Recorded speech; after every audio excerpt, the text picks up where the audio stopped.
Picture this. It is a rainy Thursday evening, and you are sitting on the edge of a crinkly paper examination table in a brightly lit, urgent care clinic. You came in because a nasty bout of stomach flu left you severely dehydrated, dizzy, and cramping up like a pretzel. The doctor orders a routine intravenous line to get you rehydrated, along with some basic electrolytes. The atmosphere is totally mundane.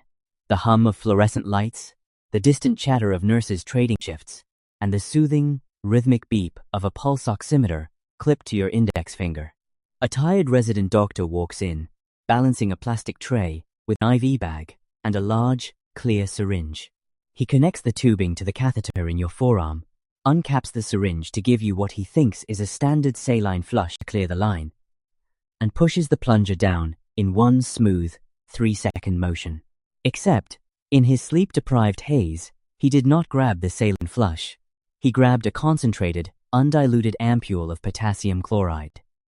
The clear liquid shoots straight into your cephalic vein. Oh, hey there.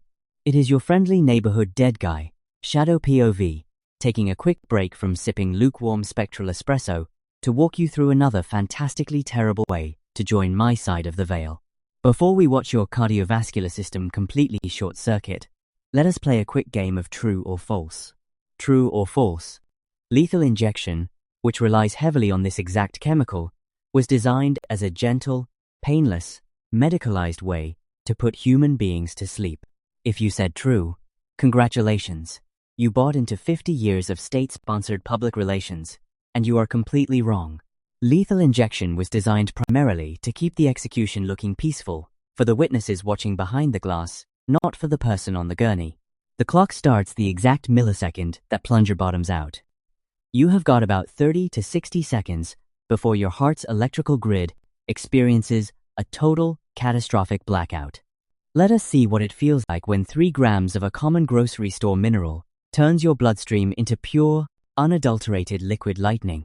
So, what exactly is potassium chloride? Let us break this down.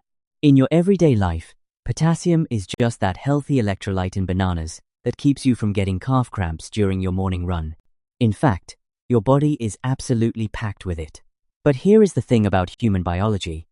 Location is everything. Inside your cells, you have a massive concentration of potassium, roughly 140 milliequivalents per liter. Outside your cells, floating in your extracellular fluid and blood plasma, you have almost none. A razor-thin margin, strictly regulated between 3.5 and 5.0 milliequivalents per liter. That massive difference creates a biological battery across every cell membrane in your body, maintained 24 hours a day by microscopic biological engines called sodium-potassium pumps. Your heart's muscle cells, the cardiomyocytes, rely entirely on this electrical gradient to beat. At rest, the inside of a heart cell sits at a resting membrane potential of about -90 millivolts. When your heart gets the signal to beat, microscopic gates snap open, sodium rushes in, the cell depolarizes, muscles contract, and then potassium flows out through specialized channels to reset the electrical charge back to -90 so the cell can fire again. It is an exquisitely tuned, sub-millivolt symphony that repeats about 70 times a minute for your entire life. Now, enter a rapid intravenous bolus of concentrated potassium chloride. Back in 1977, an Oklahoma medical examiner named J. Chapman designed the infamous 3-drug execution cocktail, picking potassium chloride as the grand finale specifically because of its ruthless efficiency. When you inject undiluted potassium directly into a vein, you flood the extracellular space. You instantly erase that electrical gradient. The Nernst equation, which governs cellular electrical potential, breaks down completely. Without that voltage difference, your heart cells depolarize once, and then they physically cannot reset. Voltage-gated sodium channels lock up and become permanently inactivated.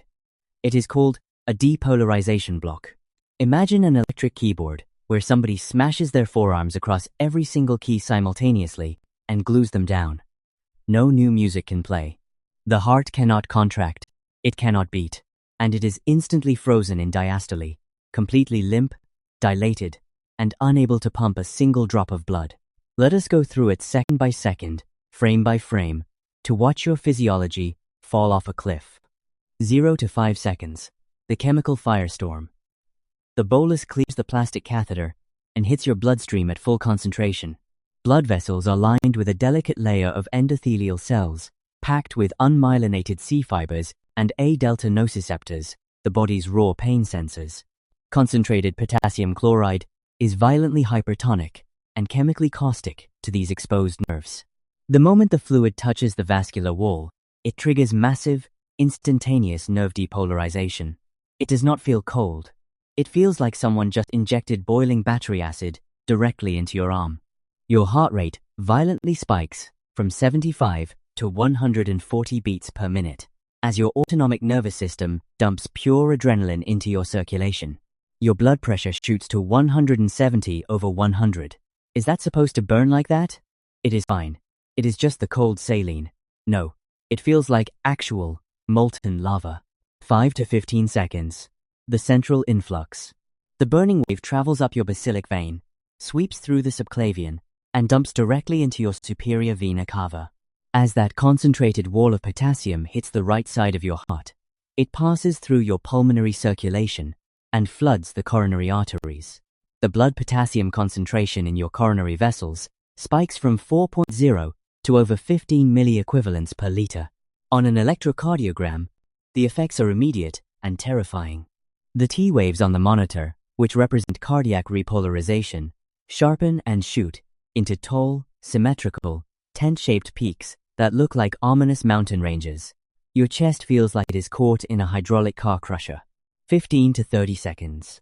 The conduction collapse. Serum potassium levels cross 10 milliequivalents per liter throughout the entire myocardium. The sinoatrial node, your heart's natural pacemaker, tries to fire, but the signal cannot travel through the atria. The P waves on the telemetry monitor completely flatten and vanish. The electrical signal hits the ventricles, but because the conduction pathways are paralyzed, the QRS complex widens dramatically, bloating from a crisp 80 milliseconds into an agonizingly wide, sluggish smear. The EKG trace mutates into a smooth, undulating sine wave, the universal hallmark of impending cardiovascular doom. Your heart is no longer pumping. It is merely quivering with ineffective, uncoordinated electrical spasms. Cardiac output drops by 80%. Hey, the monitor is making a weird sound. Why is the line turning to a wave? Code blue. We need a crash cart in room 3 right now. 30 to 60 seconds. The standstill. Blood pressure craters from 170 down to 30 over 0. Oxygen saturation plummets off the table, crashing from 98% down to 65% in seconds because no blood is moving through your lungs. The myocardium enters full diastolic arrest. Your heart is literally frozen in a state of complete relaxation, bloated with stagnant blood, completely incapable of initiating another contraction. Your brain, which demands 20% of your body's oxygen, experiences total cerebral ischemia. The lights begin to flicker. 60 to 90 seconds. Terminal flatline. The sine wave on the monitor finally stretches out, loses all amplitude, and collapses into a continuous, flat, asystolic line. Your brain's electrical activity flatlines on an EEG within 10 to 15 seconds of blood flow stopping. Clinical death is officially achieved, and irreversible biological brain death follows within minutes. We have covered the biological aspects. Now let us talk about the actual experience. But what does it actually feel like? If you ask people who survived a slow, diluted potassium infusion that accidentally leaked outside the vein, or conscious patients who received accidental partial boluses, they all describe the exact same thing: unmitigated agony. Most deaths have distinct characteristics. Drowning feels like a frantic, desperate suffocation. Carbon monoxide feels like a confusing, sleepy haze. But a potassium chloride injection feels like being set on fire from the inside out. The sensory experience begins with a violent, searing tear at the injection site. It does not stay local.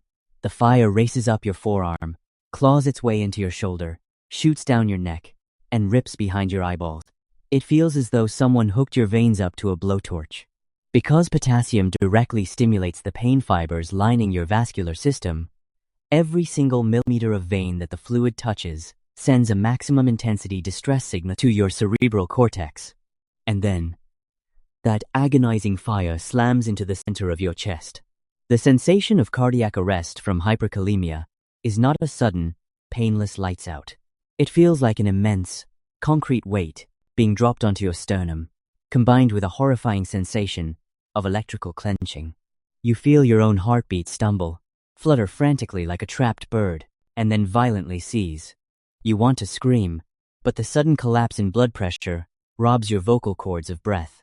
There is a brief, terrifying 10-second window of pure cognitive awareness where you realize your heart has completely stopped beating, your chest is burning in excruciating torment, and the room is rapidly narrowing into a pinpoint of black static before the oxygen-starved brain finally pulls the emergency shutoff switch.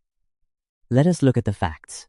In clinical medicine, concentrated potassium chloride is so notorious for causing rapid, fatal mistakes that it is universally designated as a high-alert medication with the highest possible level of restriction. Back in the 1980s and 90s, the Institute for Safe Medication Practices documented dozens of tragic incidents where healthcare workers accidentally grabbed undiluted vials of potassium chloride instead of sterile water or saline flushes because the packaging looked nearly identical. A nurse would grab a vial, reconstitute an antibiotic, or flush a line, and the patient would suffer immediate, fatal cardiac arrest before the syringe was even set down. The danger was so extreme that regulatory agencies like the Joint Commission stepped in and issued an unprecedented mandate. Concentrated potassium chloride ampules were strictly banned from general hospital floor stocks worldwide. Today, in modern hospitals, potassium chloride is stored locked away in central pharmacies, pre-diluted in massive IV fluid bags, and labeled with glaring neon warning caps reading, "Must be diluted." And here is an interesting, deeply controversial reality check about lethal injection. In executions, potassium chloride is the third and final drug given, administered specifically to stop the heart after an anesthetic like sodium, thiopental, or midazolam, and a paralytic like pancuronium bromide. But here is the terrifying catch. If the anesthetic fails, wears off, or is improperly dosed, which has occurred in numerous botched executions, documented by forensic pathologists, the inmate remains fully conscious while paralyzed. Because the paralytic freezes every muscle in the body, the person cannot scream, thrash, or blink an eye. They are completely locked in, silently experiencing the full, excruciating agony of chemical fire burning through their veins and their heart seizing in their chest, while witnesses behind the glass see only a serene, motionless body. It was an aesthetic designed to comfort the audience, masking what is biologically one of the most painful chemical deaths known to modern medicine. So, there you have it, potassium chloride injection, rapid, excruciating, and chemically unforgiving. Now, from a dead guy who knows a thing or two about bad exits, here is your sincere, humane takeaway. If you ever find yourself in a hospital bed, never hesitate to be an active, polite advocate for your own care. Always feel empowered to ask your nurses and doctors what medications are being administered through your line, and make sure healthcare systems continue to enforce strict double checks, tall man lettering, and automated barcode scanning.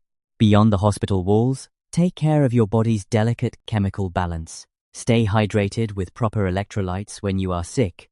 And, if you are dealing with dark times or emotional distress, reach out to professionals who can help you navigate through the storm. Your body's electrical symphony is a fragile, incredible miracle it is worth protecting. Hit subscribe if you like exploring the worst ways to go, or if you just want to hang out and appreciate having a heart that can still repolarize on command. As for me, I am going to see if I can find a coffee with absolutely zero added electrolytes. Turns out, I prefer my